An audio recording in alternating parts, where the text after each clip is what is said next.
Okay, I have left the worst rejection on my query. I have left this one for last. This one stung actually more than the full request rejection. This one really stung. This was the rejection from my dream agent. And it was kind of a no response. I'll explain what happened. So in my search for the perfect literary agent, I came across this one particular agent, and first of all, she repped everything that I write. She repped middle grade, she repped young adult, and she repped adult romance. I'm like, this is great. She reps everything that I write, so I had no problem at all querying her. But here's the thing that really made me want to query her. So when I was researching her, I read like every single interview that I could find that she had done on the internet. And she said in multiple interviews, she said her favorite author growing up was Judy Blume. Y'all know Judy Blume is my favorite childhood author. I love Judy Blume. And to hear that that was her favorite author, and my story kind of has like a Judy Blume like feel to it. I like to say I'm maybe the modern day Judy Blume. I like to hope I could be the modern day Judy Blume. But hearing that she loved Judy Blume as much as I did, I was really excited about her. I'm like, there is no way that she could reject my story. Like, she will at least consider it. I know she has to, because, you know, me and her, yeah, we think just alike. We seem to like to read the same kinds of stuff. And I had even read a book that from a client that she represented, and that book was just so good. And I'm like, yeah, this is my kind of book. I like it. So I was feeling very hopeful about this literary agent. I'm like, she has got to be my dream agent. So what I did was I got my query ready and I sent it off to her. And as soon as I sent off the query, I was like, ooh, I chose a bad time to query her. Because you know, when I queried her right before Memorial Day weekend, which was so stupid on my part because, first of all, I had to wait the whole weekend and then Monday, and I knew I wasn't going to get a response that day. And I'm like, I really want to know what she says. I want her to just read this query and just immediately want to read my story. And I didn't hear from her. And I'm like, okay, well, that's okay. That's okay that I didn't hear from her because it's a long holiday weekend, and probably when she gets back to work, she's gonna have a lot of queries to like look through and stuff. So it may be a while before I hear from her. But I knew that she was a fast responder because I had went to Query Tracker and I was reading through all the comments, and people were, saying that she was, pretty quick at responding. And she would respond. She would give out rejections. She was not one of those literary agents that would just like not reply. So I waited. All right, so then it was June and I still had not heard from this literary agent. And I was getting a little bit worried. I was thinking, oh God, did she not get my query after all? Because there were one or two people who said in the Query Tracker comments that she hadn't got their query, and they like nudged her and she's like, oh my gosh, I didn't get it. Send it to me, please. But I didn't nudge her just yet because I happened to look on Twitter and she posted a tweet. She said that she was really behind on queries and she was going to be closing her queries in July, and so she had not gotten to them all. So I was like, oh, okay. Well, she just hasn't got to it yet. She has got a ton of queries to answer. And so I just really picked a bad time of year to query her because usually she's fast at responding, but now she's very backed up, and that is why I have not heard from her. So I didn't worry too much after that. Then came July, and I had still not heard from her. And then she closed to queries. But I wasn't concerned at that point because I'm like, okay, she's closed her queries. And now I knew that she was going to reopen in September. So I'm like, okay, well, she hasn't responded to my query yet. So either that means she hasn't got to my query yet, or she has read my query and it's like maybe like in a maybe pile, because I heard agents sometimes do this. They have a query and they just put it in a maybe pile and they think about it for a while. Well, I wasn't concerned, so I thought maybe one of those two things were happening. And I also wasn't concerned because I figured what was going to happen was that she was going to take this time that she was closed to queries and she was going to look through all of her queries that she had left, and that I was certain that I was going to hear from her before she reopened to queries. But I said to myself that if I didn't hear from her by the time she reopened to queries, I would send her a nudge because, I didn't want to like bug her or anything. And obviously it sounded like she was still really busy. So I just waited. Then finally, September came and she reopened to queries and I had still not heard from her. So now I'm like, well, of course, she just must not have got my query because she didn't even send me a response. And it looks like from Query Tracker, she's one of those agents that does send rejections.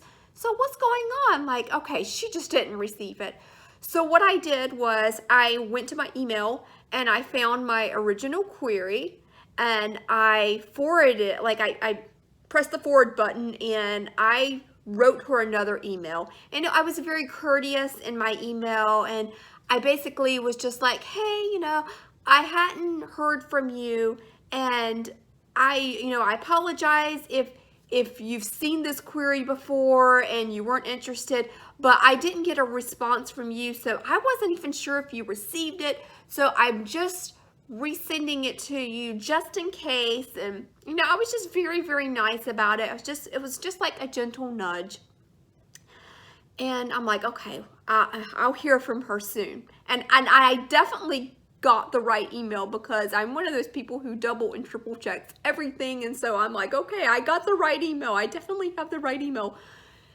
And I waited some more. So then I went on Query Tracker and I saw that there was someone who had queried her the day before I had nudged her, and she responded like the next day or something like that. She responded really quickly. So I'm like, oh, okay, well, she should be getting to mine like very soon. And I didn't hear anything. And I didn't hear anything. Like a week went by and I still didn't hear from her. And I'm like, but this is so weird because I know that she was looking at the queries that she had initially received. Because I queried her like the very first day that she was open, or I nudged her. I re-queried her, I nudged her, and she was already responding to the queries that were sent on 9/16. So then I thought, okay, this is weird. Like maybe she is thinking about this query. And in the back of my mind, I wondered if maybe she was just holding on to it. I don't know if how many agents do this, but I have heard of one thing that some agents do is that when they're kind of interested in a story, but they don't really want to commit to it, they just won't respond to it. And then what happens is that if there's another literary agent that takes interest in it and the author gets an offer of rep, and they just kind of like hold on to that query and they hold on to it and they wait to see if the author's going to get an offer of rep.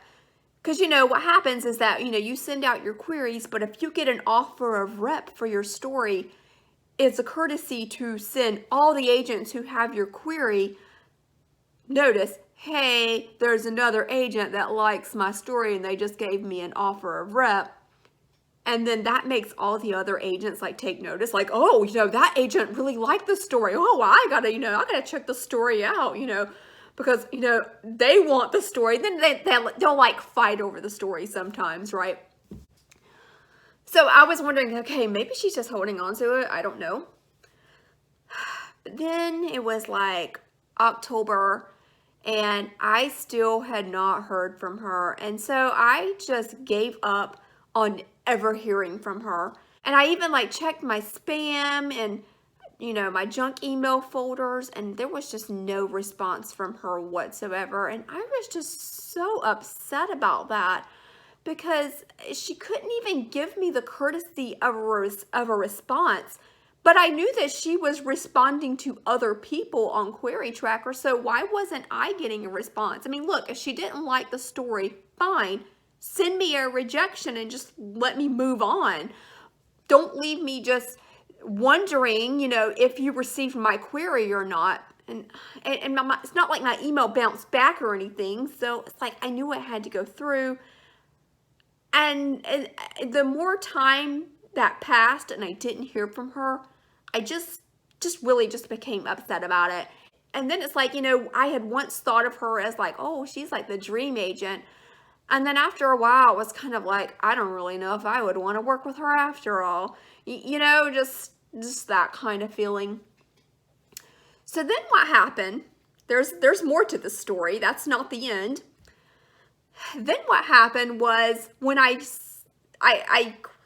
stopped querying the Anna story and I decided I was going to query the romance. Now I knew right away I was not going to query this agent, the romance, because if she wasn't interested in my Anna story, she probably wouldn't be interested in anything else that I would write. She wouldn't be interested in it. And also, she didn't give me their courtesy of response, so she may not respond to this one either. So I didn't want to query her.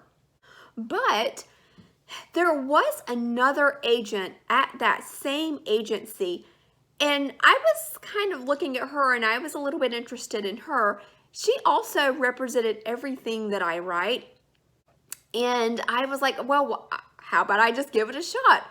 And she was like the top literary agent, like the literary agency was named after her.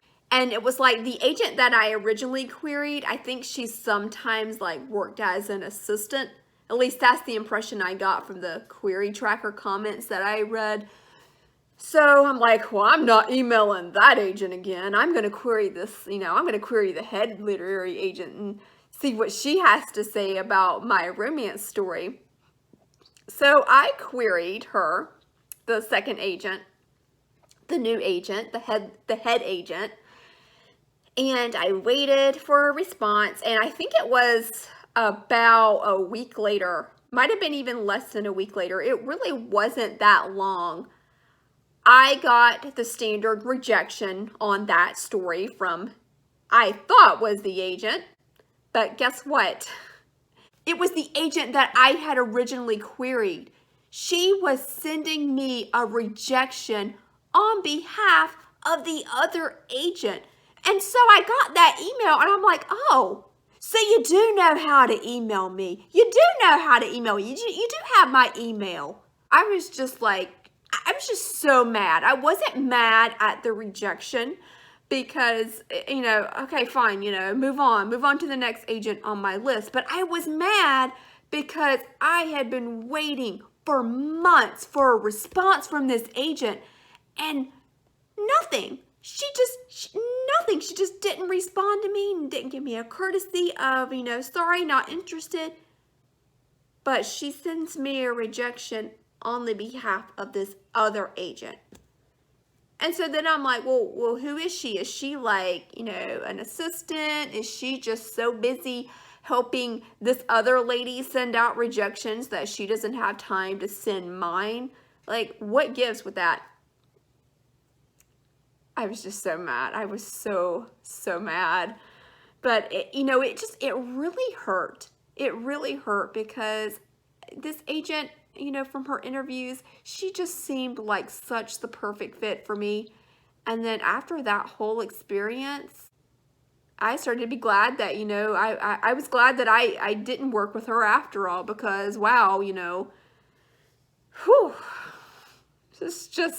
I was just so bummed. So it did not work out. And that was my worst query rejection, the no response.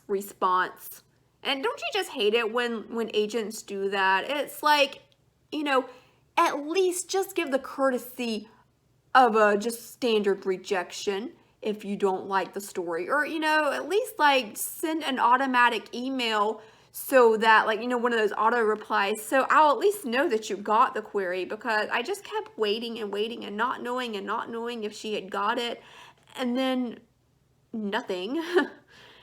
And not even like a response from my nudge, like, and I wasn't even trying to bug her or anything. I was just simply asking if she had received my query.